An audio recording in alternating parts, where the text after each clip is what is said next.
কেউ আমাকে বেড়ে যাওয়া শাখা কেন পাঠাবে? তার কি উদ্দেশ্য? সে কি আমাদেরকে ভয় দেখাতে চাইছে? আচ্ছা জয়, তুমি এই বিষয়টাকে নিয়ে এত সিরিয়াস কেন হচ্ছে বলো তো? হয়তো কেউ মজা করে এটা পাঠিয়েছে। মজা? তুমি সব কি বলছো? বিবাহিত মেয়েদের কাছে বেড়ে যাওয়া শাখার অর্থ তো স্বামীর কোনো রকম অশুভ ব্যাপার ঘটা। আচ্ছা, কেউ তোমার ক্ষতি করার কোনো ইঙ্গিত দিতে চাইছে না তো?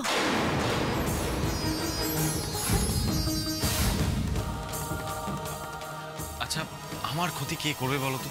কেন? তোমার সেই ছাত্রীর কথা তুমি ভুলে গেলে, যার জন্য তোমাকে জেলও খাটতে হয়েছে?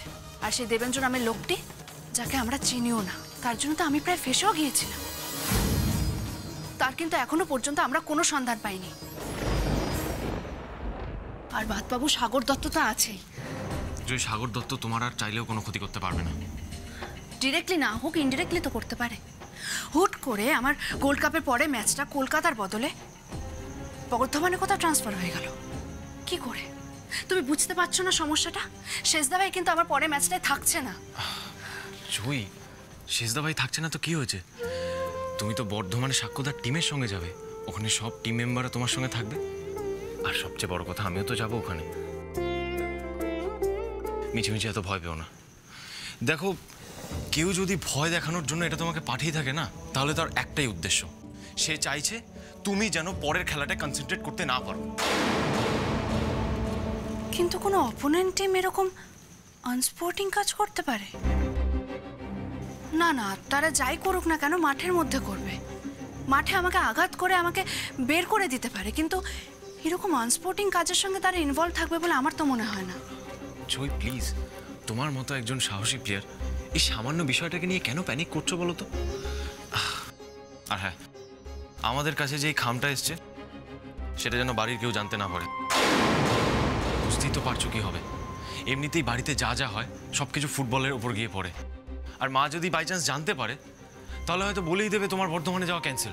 হ্যাঁ, তুমি একদম ঠিক কথা বলেছ। আমি এই খামের কথা কাউকে বলবো না, আমি এই খামটা লুকিয়ে রাখবো।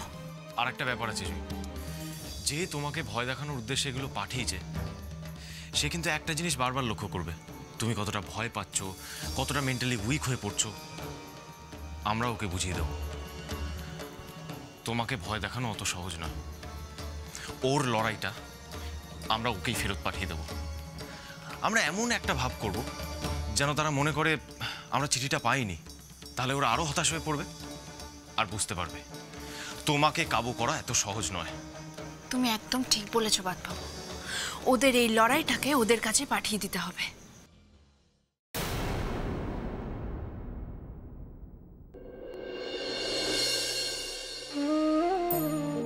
কিন্তু তুমি আমাকে একটা কথা দাও, তোমার যাতে কোনো ক্ষতি না হয় সেদিকটা খেয়াল রাখবে। তুমি এত চিন্তা কেন করছো বলো তো? ওখানে তো সাক্ষ্যদাদের টিম থাকবে, আর আমার যদি কোনো প্রবলেম হয় আমি সঙ্গে সঙ্গে শেষদা ভাইকে ফোন করে খবর দেবো। আর বর্ধমান কত দূরে, তুমি এত চিন্তা করো না, তুমি শুধু খেলায় ফোকাস করো। একটা কথা মনে রাখো, নেক্সট ম্যাচটাও কিন্তু তোমাকে জিততেই হবে।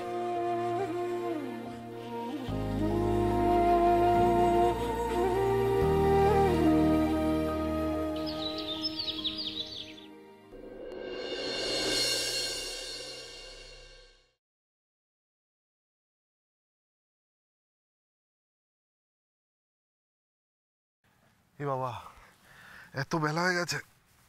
ইরা, এত বেলা হয়ে গেছে, তুমি আমায় ডাকোনি? ইরা। ও, হীরা তো নেই, কোথা থেকে ডাকবে? আর আমিও বোকার মতো ইরা ইরা করে।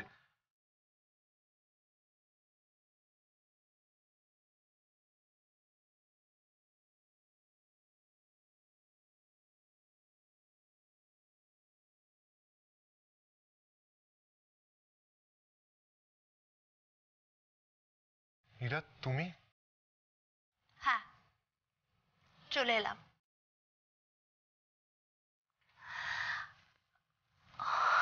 কি হলো অমনি এত অবাক হয়ে গেলে যে? আসলে কাল জয়ী আর রিভু গিয়ে আমার বাড়িতে যা বললো। জয়ী আর রিভু কাল তোমার বাড়ি গেছিল? আচ্ছা, তুমি জানো না বুঝি? না মানে অগ্নি, জয়ী আমাকে বলেছে যে এর পরের ম্যাচে তুমি আর ওর সাথে যাচ্ছ না। তাই আমি ভাবলাম তুমি যদি আমার জন্য এতটা স্যাক্রিফাইস করতে পারো, ফুটবলটা ছেড়ে দিতে পারো, তাহলে আমার বাড়িতে ফিরে আসাটাই উচিত। তাই আমি আর জেদ ধরে রাখতে পারি। এক মিনিট ইরা, তোমার একটা কথা পরিষ্কার করে জেনে রাখা দরকার। কি কথা? ফুটবলটা কিন্তু নিজের ইচ্ছায় আমি ছাড়িনি, জয়ী জোর করে সরিয়েছে। আচ্ছা, তারপরে তুমি কি বলতে চাইছো? যে আমি কেন ফিরে এসেছি, তাই তো? ওকে ফাইন, আমি আবার চলে যেতে চাই। আমি তা বলিনি ইরা, আমি চাই না তুমি চলে যাও। দেখো, প্রবলেমটা আমার আর তোমার মধ্যে হয়েছিল। কাল তুমি ওভাবে চলে যাওয়ায় বাড়ির সবার কাছে বিষয়টা। আচ্ছা, সেটা তুমি চাওনি, তাই তো? কি ভেবেছিলে উনি যে তোমার আর আমার মধ্যে যাই হোক না কেন সমাজের কাছে, বাড়ির সবার কাছে আমরা অভিনয় করে যাব যে আমরা খুব ভালো আছি? আমি পারবো না অগ্নি, আমি সত্যি পারবো না। ইরা, আমি তোমাকে ভালোবাসি। হ্যাঁ ইরা, আমি ফুটবলকেও ভালোবাসি। আমি একটা অদ্ভুত দোটানার মধ্যে আছি ইরা। আমি ভালো নেই ইরা, আমি ভালো নেই। তুমি স্ত্রী হিসেবে নয়, এক মুহূর্তের জন্য আমার বন্ধু হিসেবে আমার মনের কষ্টটা অনুভব করার চেষ্টা করো। তাহলে তুমি বুঝতে পারবে কোনো মানুষের জীবন থেকে তার সবচেয়ে প্রিয় জিনিসটাকে যদি জোর করে কেড়ে নেওয়া হয়, সেই মানুষটার মনের অবস্থা কি হয়। খুন করে ফেলার মতো ইরা। ইরা, আমি জানি জয়ীর পরের খেলায় আমি জয়ীর সাথে থাকবো না, কিন্তু দূরে থেকে একবার ভেবে দেখো আমি কি ভালো থাকবো। আর আমি যতদূর জানি তুমি চাও আমায় ভালো দেখতে। কি ইরা, চাও তো? কি ইরা, বলো না, আমায় ভালো দেখতে চাও তো ইরা? বলো না কি ইরা, তুমি চাও না আমি ভালো থাকি? মেজো বৌমা, মেজো বৌমা। হ্যাঁ জেঠিমণি। বলছি যে সেজো বৌমা নাকি ফিরে এসেছে।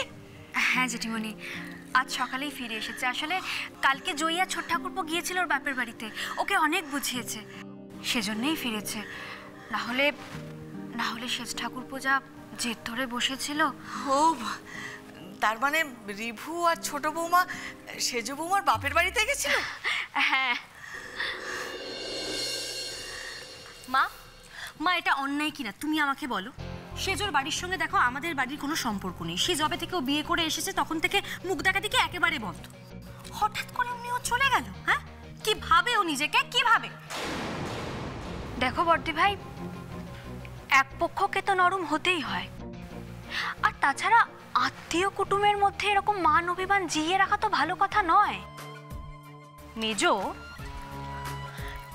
আমরা কিন্তু ছেলের বাড়ি, তুই ভুলে যাস না। মেয়ের বাড়িতে ল্যা করতে করতে ছুটলো কি না, মান ভাঙাতে হবে। বর্দি ভাই, তাতে তো ক্ষতি কিছু হয়নি, বরং ভালো হয়েছে।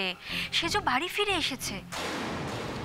আচ্ছা ঠিক আছে, আমি দুই বাড়ির কথা বাদই দিলাম, ছেড়েই দিলাম, কিন্তু কিন্তু এই যে সেজো ঠাকুরপোর সঙ্গে সেজোর যে ঝামেলাটা আজকে পেকেছে, সেটা কার জন্য? কে পাকিয়েছে? জয়ী পাকিয়েছে। আর ও কি করলো? ভালো মানুষ সাজার জন্য নিজে সেই সমস্যার সমাধান করে ফেললো।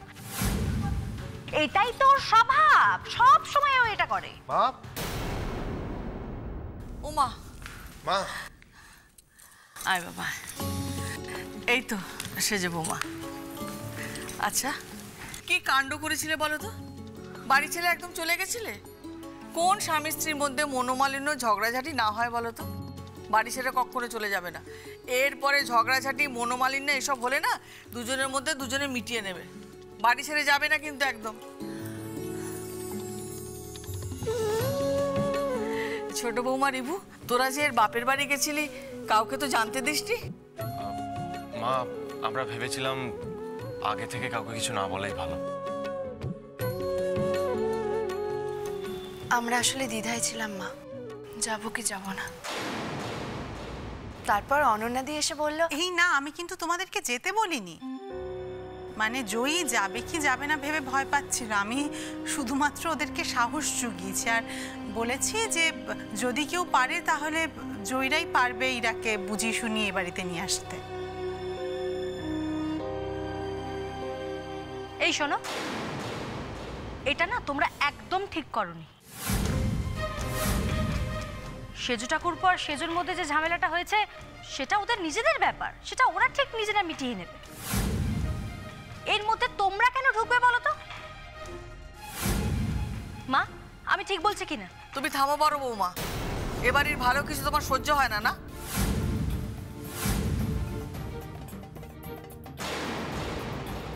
সেজু বৌমার বাপের বাড়িতে গিয়ে ওরা তো ভালোই কাজ করেছে। শোনো সেজু বৌমা, আমি একটা কথা বলছি। আমি বলি কি, ছোট বৌমা তো তোমাদের বাপের বাড়ি গেছিলই, তখন আর জেদ করে মনের মধ্যে রাগ পুষে রাখার তো কোনো মানে হয় না বলো। তোমাদের বাবা ফিরুক, আমি বলবো তোমার বাপের বাড়ির সকলকে আমরা নেমন্তন্ন করব। বাহ, গুড নিউজ। এবার তাহলে আমিও জামাই ষষ্ঠীতে ইনভিটেশন পাবো, আর তার সাথে জামাই আদরটাও পাবো। বুঝলি রে বউ, ঝগড়া হয় তাহলে শেষমেশটা ভালোই হলো, মানে all credit goes to you আর অফকোর্স জয়ী। একেবারে যেন হ্যাপি ফ্যামিলির বিজ্ঞাপন। খুব আনন্দ না সবার? এই আনন্দ আর দুদিন পরেই একেবারে উবে যাবে। আচ্ছা আমি বলি কি, বাড়ির তাহলে সব সমস্যা তো মিটে গেল। এবার আমরা দীপাবলিতে কি করবো? মানে জয়ী, দীপাবলিতে আমাদের কি কি প্ল্যান এবার বলো। আজকে বাজি কিনতে যাচ্ছি তো। হ্যাঁ হ্যাঁ, আজকেই যাব। মা, আমি দীপাবলির সমস্ত আয়োজন করে খেলতে যাব, তুমি একদম চিন্তা করবে না, যাতে ফিরে এসে দীপাবলির আনন্দে মেতে উঠতে পারি। হ্যাঁ মা, জয় কিন্তু বলেছে এবছর অনেক বাজি কিনবে। হ্যাঁ, অনেক বাজি কিনবো, আর ওই জ্বলছে নিভছে আলো, তারপর বিভিন্ন রকমের প্রদীপ কিনে গোটা বাড়িটাকে সুন্দর করে সাজাবো। তাহলে আজ সন্ধ্যাবেলাতেই আমরা বাজি কিনতে যাচ্ছি। হ্যাঁ হ্যাঁ, যাবে, নিশ্চয়ই যাবে। আমাদের ছোট বৌমা দীপাবলির আগে বাড়ির বউকে বাড়িতে ফিরিয়ে এনে দিয়েছে। তোমাকে আমি বারণ করব কি করে বলো তো?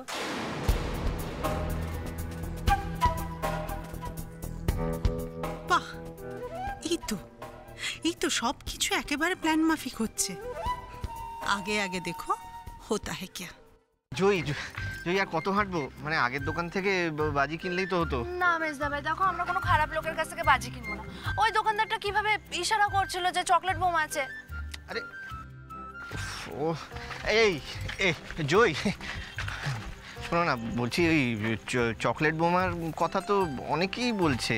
সেরকম অন্যায় মেজদা ভাই, আমরা কোনো শব্দবাজি ফাটাবো না, আর কাউকে যদি শব্দবাজি ফাটাতেও দেখি প্রতিবাদ করব। কেন? শব্দবাজি ফাটালে কি হয়? শব্দবাজিতে জোরে জোরে শব্দ হয়, তাতে অসুস্থ মানুষদের, বয়স্ক মানুষদের, তারপর পশু পাখিদের, ইভেন আমাদের সবারও খুব ক্ষতি হয়। তাহলে অন্যরা সেগুলো ফাটায় কেন? যারা ফাটায় তারা খুব অন্যায় করে। নিজেরা আনন্দ করতে গিয়ে যদি অন্য কারোর ক্ষতি হয় বা আমাদের পরিবেশের ক্ষতি হয়, তাহলে সেটা উচিত নয়। তাহলে আমরা শুধু তারাবাজি, রং মশাল এগুলো ফাটাবো যেগুলোতে আলো হয়। একদম তাই। এই জয়ী, আমাদের কিন্তু অনেকগুলো প্রদীপ নিতে হবে বুঝলি, বাড়িটাকে প্রদীপ দিয়ে খুব সুন্দর করে সাজাবো এবার।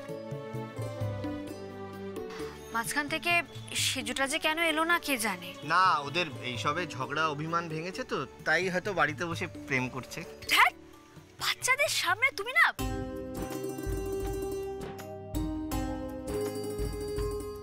জয়দি, চলো আমরা বরং ওইখানে যাই। হ্যাঁ চল। চলো।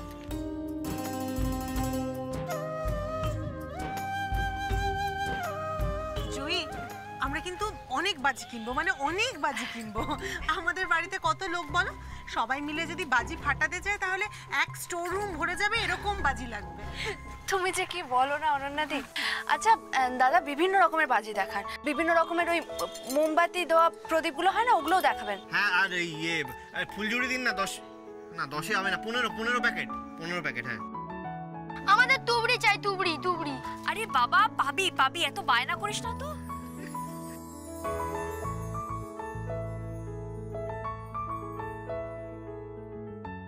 কেন জয়ী, কেন?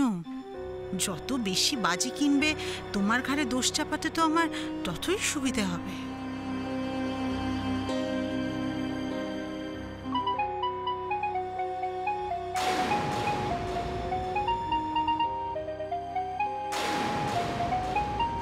এই মরেছে, সকল ফোন করছে।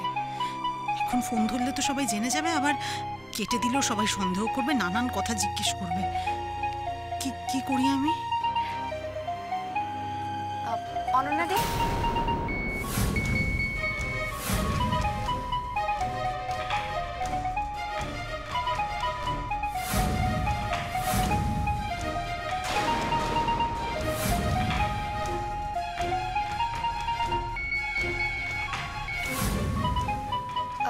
দাঁড়াও, আমি তুলে দিচ্ছি। না না না, আমি তুলে দিচ্ছি।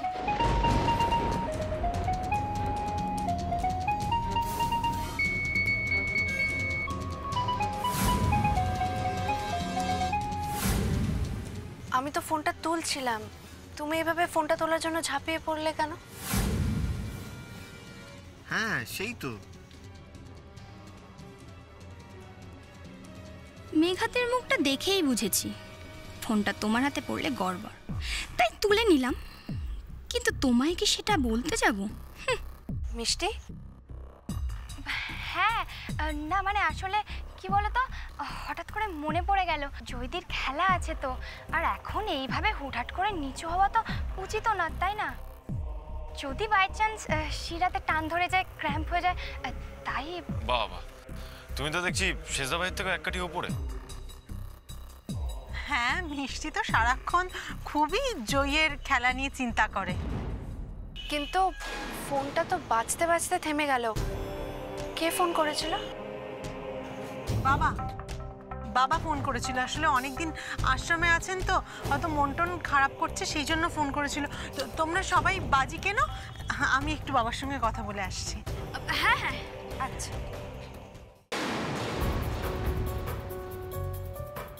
হ্যাঁ সাগর, হঠাৎ ফোন করেছিলে কেন এখন? আরে বাবা, আমার হাত থেকে ফোনটা পড়ে গেছিল, জুই প্রায় নামটা দেখে ফেলছিল, আমি কোনো মতে সামাল দিয়েছি। আমি এটা জানার জন্য ফোন করেছিলাম যে ওই বাড়িতে দক্ষযজ্ঞ বেঁধেছে কি বাঁধেনি। জয় কি ওই ভাঙা শাখাটা নিয়ে লাফালাফি শুরু করেছে? ভাঙা শাখা?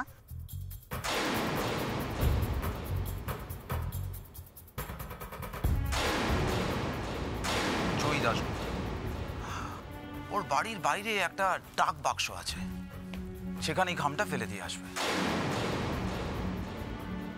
সেরকম কিছুই শোনোনি? কি বলছোটা কি? কই, ও কিছু বলেনি তো? তার মানে পুরোটাই চেপে গেছে, তাই তো? আচ্ছা সাগর, তুমি আমার আর একটা কথা শোনো। হ্যাঁ, তুমি না একটু সবুর করো প্লিজ। ওকে আগে বর্ধমানের উদ্দেশ্যে রওনা হতে দাও, তারপর তোমার যত ইচ্ছে আতঙ্ক সৃষ্টি করার আতঙ্ক সৃষ্টি করো। ও যদি তার আগে আতঙ্কিত হয়ে যায়, হয়ে গিয়ে যদি ও খেলতেই না যায়, তাহলে কিন্তু আমার খুব মুশকিল হয়ে যাবে সাগর। তার মানে বলছো যে ওরা আমার উপর টেক্কা দেওয়ার জন্যে পুরো ব্যাপারটা চেপে গেছে? ঠিক আছে, ওরা তো ওই কালকেই রওনা দিচ্ছে, ততক্ষণ ওয়েট করে যাব। কিন্তু তোমার ওই প্ল্যানটা কত দূর? সবকিছু প্ল্যান মাফিক চলছে, তুমি একদম চিন্তা করো না। আর যাই হোক সাগর, এইবার আমার প্ল্যান কিছুতেই বিফলে যাবে না। ঠিক আছে, আমি এখন রাখছি। হ্যাঁ। ওরে বাবা, কত বাজি কেনা হয়েছে! হ্যাঁ সত্যি, এবারে যা দীপাবলি সেলিব্রেশন হবে না। শোনো, আমাদের বাড়ির এতগুলো লোক মিলে যদি এই বাজি ফাটানো শুরু করে না, এই নিমেষের মধ্যে শেষ হয়ে যাবে। এটা এত বাজি নয়। আরে তোমরা বাচ্চা হয়ে গেলে নাকি? এই যে ম্যাডাম, বাজি নিয়ে কিন্তু সব থেকে বেশি লাফালাফি আপনিই করছিলেন। হ্যাঁ, এটা কিন্তু রিবু একদম ঠিক বলেছে। সে তো সবাই মিলে আনন্দ করব বলে, তাই বলে এত বাজে আমি কিন্তু বলিনি কিনতে। আচ্ছা ঠিক আছে ঠিক আছে, না না এবারে বাড়ি চলো, অনেক হয়েছে কেনাকাটা। আচ্ছা অনন্যাদি, তোমার বাবার সঙ্গে কথা হয়েছে? কেমন আছেন উনি? হ্যাঁ, কথা হলো, ভালোই আছেন। মানে ফোনে গলা শুনে তো তাই মনে হলো। পিসিও ভালো আছেন। এই মিষ্টি, তোর দাদুকে কিন্তু একবার ফোন করে নিস, তোর গলা শুনতে চাইলো। আমি বললাম যে এখন বাজি টাজি কিনছে, পরে ফোন করে নেবে। হ্যাঁ হ্যাঁ ঠিক আছে, আমি করে নেব। আচ্ছা জয়, তুমি গ্রামে থাকতে বাজি পোড়াতে? না তেমন আর কই, তবে বাবলু বাজি পোড়াতো। আর আমাদের গ্রামে তুবড়ির প্রতিযোগিতা হতো, কে কত ভালো তুবড়ি বানাতে পারে তাই নিয়ে কটা দিন মেতে থাকতাম। ও বাবা, তুমি আবার তুবড়ি বানাতে পারো নাকি? হ্যাঁ, একটু একটু। মানে তুবড়িতে তো নির্দিষ্ট পরিমাণে বারুদ মশলা মিশিয়ে তবেই খোলে পুড়তে হয়, তুমি সব কিছু পারো? হ্যাঁ পারি একটু একটু। আচ্ছা, এবার আমাদের বাড়িতে তুবড়ি বানালে কেমন হয়? বাহ, তুবড়ি যদি বানাও তাহলে তো আরও ভালো হয়, সেটা আমার প্ল্যানের জন্য।